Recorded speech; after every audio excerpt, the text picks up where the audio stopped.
All right, just for a second, stop and feel the air around you, right? It feels totally still, calm. But what if I told you that's all just an illusion? That right now you're sitting in the middle of an invisible, unbelievably chaotic storm. Let's dive in and see what's really going on. Yeah, no exaggeration. That's exactly what's happening. The stillness you're feeling, it's just the perfectly averaged out result of a storm of countless tiny particles. And get this, each one is moving faster than a jet fighter. So today we're going to pull back the curtain on this hidden reality. So how do we even begin to make sense of an invisible storm like that? Well, our everyday senses, they're not going to cut it. We need a totally new way of looking at the world, a new set of rules to play by. And that new way of seeing, it's called the kinetic theory of gases.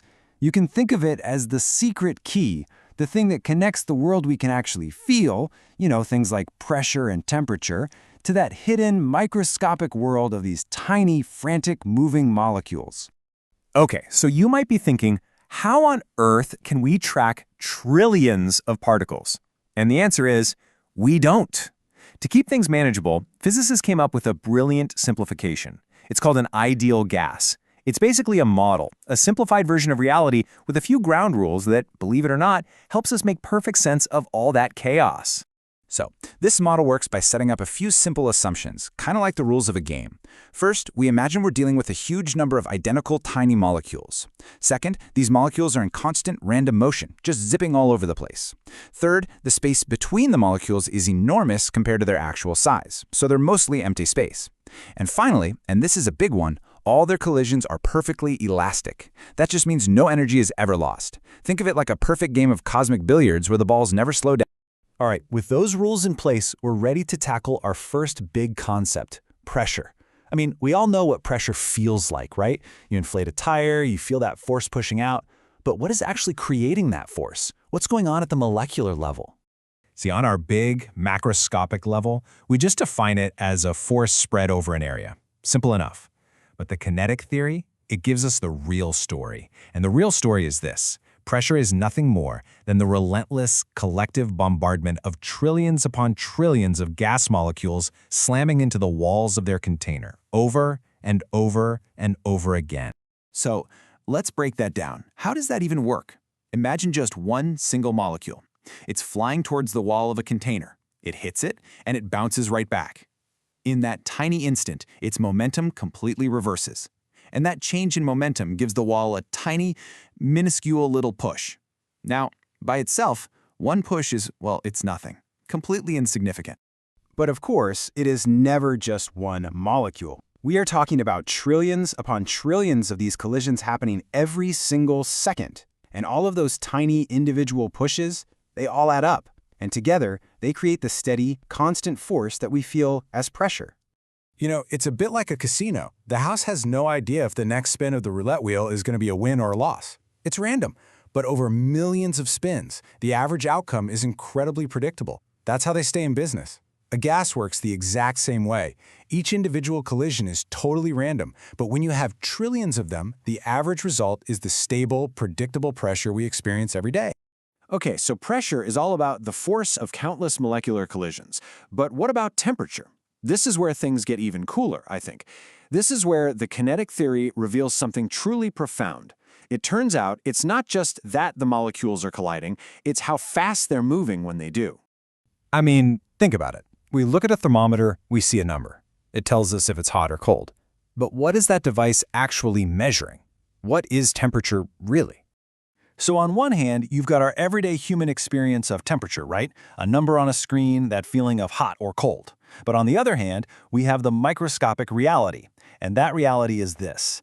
Temperature is simply a measure of the average kinetic energy of the molecules. And kinetic energy is just the energy of motion.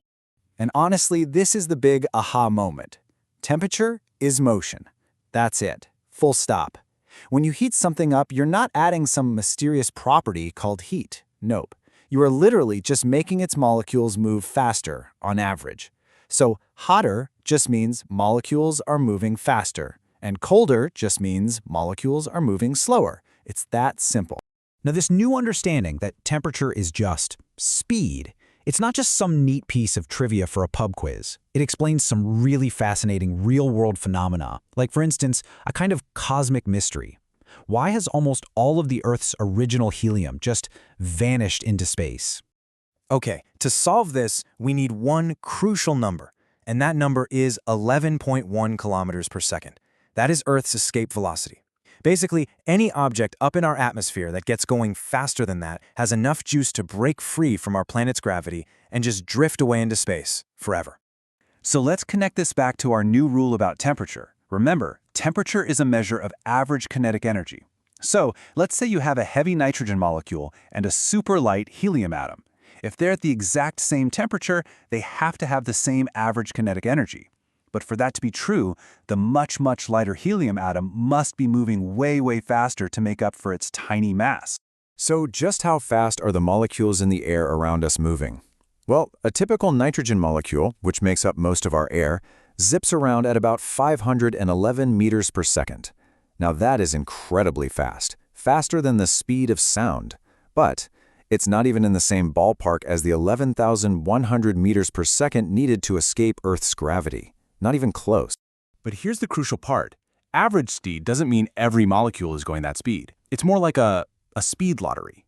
Because those helium atoms are so light, they're already moving much faster on average, and that means a tiny, tiny fraction of them, just by pure random chance, will get an extra bump of energy and win that lottery. They'll hit escape velocity. So one atom escapes, then another. It doesn't seem like much, but over billions of years, all those tiny lottery wins add up, and poof, almost all the Earth's helium has escaped. Okay, let's bring all this high-flying physics back down to Earth for a minute. And I mean right into our own bodies. Because believe it or not, this kinetic theory even explains the most fundamental act of all, breathing. You see, the air we breathe isn't just one thing, it's a mix of different gases. And a rule called Dalton's law tells us something really simple. In a mix like that, each gas contributes its own little piece of the total pressure. We call it its partial pressure. It's almost like each type of gas is in its own little world, ignoring all the others and just doing its own thing. And if you look at the air we breathe, it's mostly nitrogen, about 78%. Our bodies can't do anything with it. We're really only interested in that 21% slice of the pie that's oxygen. And it's the specific partial pressure coming from those oxygen molecules, and only those, colliding inside our lungs that literally pushes the oxygen into our bloodstream and keeps us alive. And that brings us right back to where we started. The world we feel, the world we experience every day. It seems so stable, so solid, so predictable. But now we know the truth. Underneath it all is a universe of unimaginable, microscopic chaos. Our entire reality is just the law of large numbers playing out, the perfectly predictable average of countless, utterly random events. It's definitely something to think about the next time you're sitting in what feels like a perfectly still room.